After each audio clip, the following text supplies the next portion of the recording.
friends की खबर आपनालोকৰ মোৰ চেনেলৰ নতুন এটি ভিডিঅ'লৈ আপোনালোকক পুনৰবাৰ স্বাগতম জনাইছো আজি 14 ফেব্ৰুৱাৰী ভ্যালেন্টাইন ডে এন্ড সকলোলৈকে হ্যাপি ভ্যালেন্টাইন ডে লগতে সৰি মানে এলাৰ্ম বাজি গৈছিল সকলোলৈকে আপোনালোকে বাৰু ভ্যালেন্টাইন ডে বুলি কৰবালে ফুৰিবলৈ গৈছে নেকি জনাবচোন আৰু আমি কিন্তু আজি কলৈকো না যাও গধুলিলে ভাবিছো কিবা এটা কৈ হৰুকৈ এনে কেক এটাকে কাটিম কাৰণ মোৰ ওচৰৰে লগৰ এগৰাকীয়ে খুব ধুনিয়াকৈ কেক আইচিং কৰে কেক বনাই গটিকে তাই কেক এটা বনাব আৰু আমাৰ ঘৰত হৰুকৈ এটা সেলিব্ৰেশন কৰিম আসলে সেলিব্ৰেশন বুলি নহয় আৰু এনে ভালকে ভাত এখাজ খাম এনিটো লক্ষা নহয় তেনেকে তাই ঘৰত বিজি থাকে মই মোৰ কামত বিজি থাকো সদায় আজি ভাবিছো তাকে ৰাতিলে লগ খাও ভিডিওটো চাই থাকিব এতিয়া এইখিনি পৰা আৰম্ভ কৰিছো আজি দিনটো কি কৰো কি নকৰো আৰু এইখিনি এটা কথা কওঁ মই আজি নতুন বস্তু এটা বনাব বুলি ভাবিছো এতিয়াতো ৰাতিপুৱা হৈছে ৰাতিপুৱা খাজৰ কাৰণে গাজৰ পাত আপোনালোকে খাই পাইছেনে আমাৰ ঘৰৰ পৰা দি পঠাইছিল গাজৰ কেইটামান হাজবেন্ড গৈছিলে আলু আনিবৰ কাৰণে তেতিয়া গাজৰ কেইটামান দি পঠাইছিল তাৰে লগত পাতখিনিও আহিছিল পাতখিনি বুলে খাই মই আগতে গম নাপাও বাৰু ঘৰত খাই যদিও গম নাপাইছিলো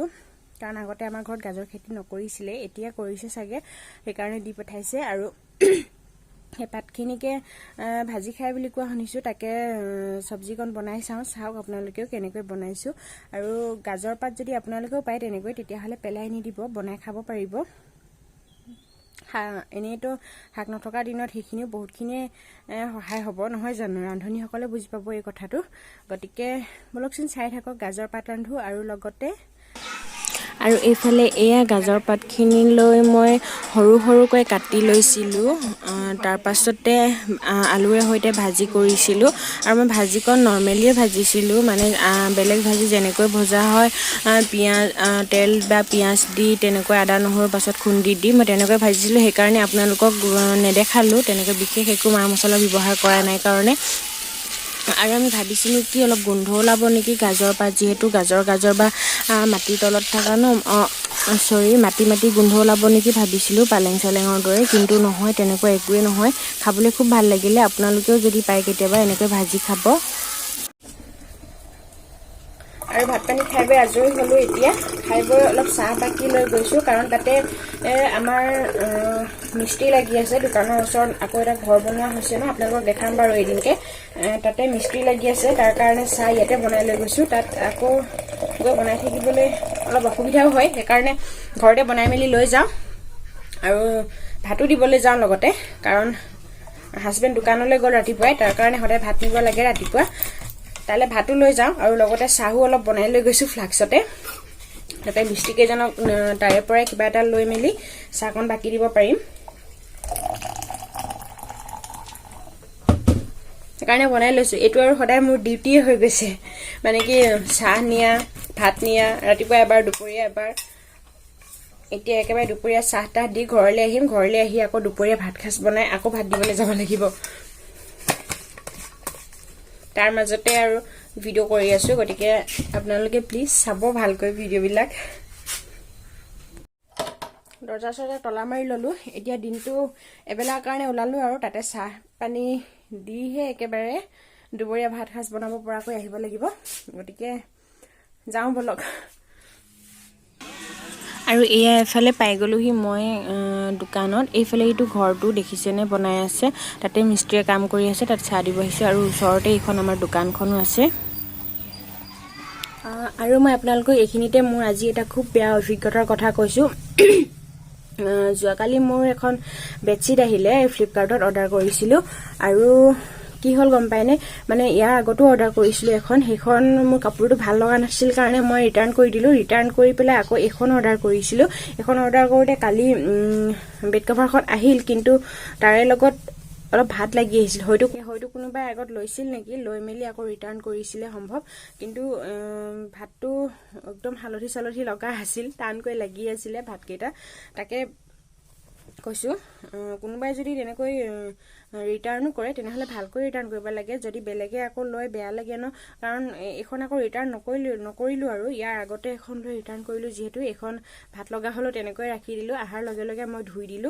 বেডশিটখন আপোনালোকক দেখাই দিছো এনেকৈ খুব ভালে বাৰু মেটেৰিয়েলটো এটো আছিলে এনেকৈ ভালে বাৰু মোৰ কেমেৰাত ভালকৈ অহা নাই লাইটৰ প্ৰবলেমৰ কাৰণে বাকি ঠিকে আছে বাৰু কিন্তু হে ভাতটোৱে প্ৰবলেম হল আৰু লগতে আৰু এটা কথা মোৰ ভিডিও বিলাক কৰোতে আগতে অলপ প্ৰবলেম হৈছিল মোবাইলটো হিলি আছিল বা থৈ লবৰ কাৰণে জেগা নাছিল আৰু এতিয়া কালি মোৰ ট্ৰাইপডডালো আহিলে এতিয়া ভাবিছো ভিডিও বিলাক অলপ ভালকৈ কৰিম গতিকে আপোনালোকে মোৰ ভিডিওবোৰ যদিহে ভাল লাগে তেতিয়া হলে প্লিজ লাইক শেয়াৰ কৰিব লগতে তো ফাইনালি এইটো আমাৰ ভ্যালেন্টাইন ডে স্পেশাল কেক উপাসনা তাই বনাই আনিছে ঘৰৰ পৰা খুব ধুনীয়াকৈ তাই আৰু তাইৰ হাজবেণ্ড আহিছে লগতে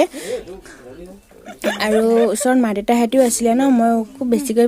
ভিডিও কৰা নহলে কাৰণ মই ইটো হিটো কামত বিজিও হৈ আছিলো সেইকাৰণে তো হে আৰু ইফালে এয়া কেকটো তাই কাটি সকলোকে দিলে তাৰ পাছতে আমি সকলোৱে কেকে খাই ললো আৰু এতিয়াতো ৰাতিও হ'লগে চাহ তাহ আৰু তেনেকৈ যোগাৰ কৰা নহল কেকে খাই মেলি একেবাৰে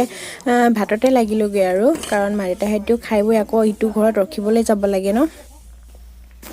এইফালে কেক খাই বৈ একেবাৰে ভাততে লাগিলহি এয়া মাটি দালি আছিলে আৰু এয়া ব্ৰইলাৰ আলু তেনেকৈ আছিলে আৰু ইফালে সালাড এনেকৈ আৰু সিম্পলকে আৰু আচাৰ আছিলে তেনেকৈ খালো আৰু এফালে এয়া অথনি কাটিছিলো যে সেই কেকটো থাকি গৈছিল অলপমান মই তাকে খাই দিছো মুখখন কিবা কিবা লাগি থকাৰ কাৰণে মিঠা অলপ খাই দিছো কাৰণ মই তামোল নাখাওঁ যিহেতু মাংস খোৱাৰ পাছত কিবা লাগি আছিল সেইকাৰণে তাকে হাজবেণ্ডে হিফালৰ পৰা মানে কি জুকাই আছে কে ভাত খাই উঠি আকৌ কেক খোৱাৰ কাৰণে এই অলপ হাঁহি কৈ আছিলো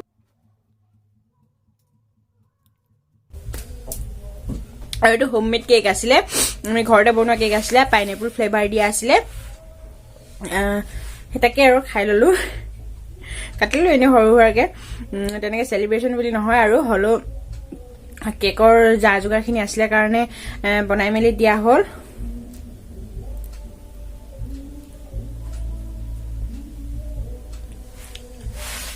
তো আজিলে ভিডিওটো ইমানতে সামৰণিছো ভিডিওটো আজিলে ইমানতে সামৰণি মাৰিছো আৰু যদি আপোনালোকৰ ভাল লাগে তেতিয়া হলে প্লিজ লাইক কমেন্ট শেয়াৰ লগতে সাবস্ক্ৰাইব কৰি দিবলৈ নাপাহৰিব তো বাই বাই